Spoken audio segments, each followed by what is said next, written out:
نونو كوستا روبيرو مدرب الأحمال في نادي الزمالك الفترة دي الحقيقة عامل شغل كويس جدا، وعامل برنامج بدني قوي جدا للعيبة، لدرجة ان يعني كام لاعب طلعوا من التمرين ومن البرنامج ده بيقولوا ايه؟ بيقولوا ان ده اقوى من اخر 3 معسكرات اتعملت. فطبعا ده يأكد وده يفرحنا ويطمنا وبيأكد ان الجهاز الفني الجديد، وطبعا مدرب الاحمال والكابتن احمد عبد الرؤوف كلهم شغالين بشكل قوي، وانه في استعداد قوي جدا وتركيز عالي جدا، لانه عايزين نحقق حاجات كتير قوي الفترة الجاية.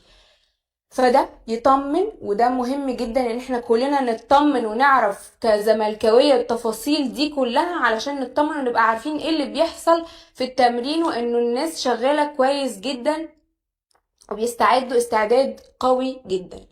الفرق كمان، واللي فرق الفترة اللي فاتت ان الزمالك ما كانش مكتمل الصفوف.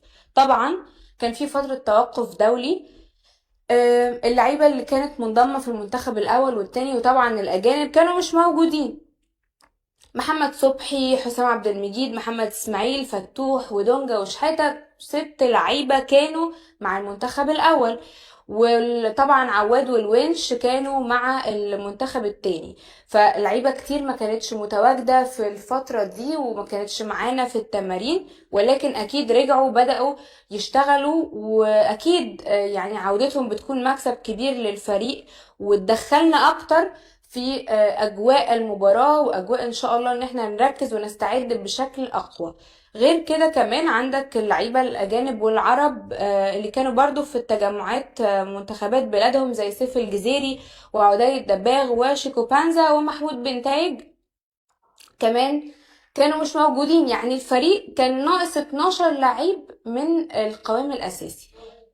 فطبعا عودة اللعيبة دي بيدي ثبات اكتر، اللعيبة الدولية اللي كانوا مع المنتخبات بيأكد ان بعد عودتهم ان الفريق جاهز ومستعد بقوة للمباراة اللي جاية ان شاء الله امام زاسكو يونايتد زامبي يوم الاحد الجاي ان شاء الله على استاد القاهرة الدولي. اكيد عودتهم مكسب وتبدأ تدخل اللعيبة في اجواء المباراة سريعا.